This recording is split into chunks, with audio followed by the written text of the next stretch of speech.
Og hér er Wisteria eða blágullregn.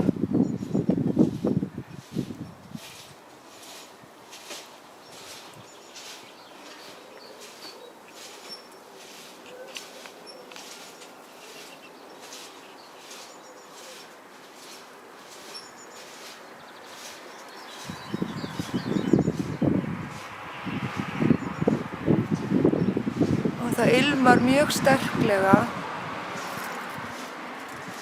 en lyktin er ekkert mjög góð. Hún minnir svolítið á kattaland.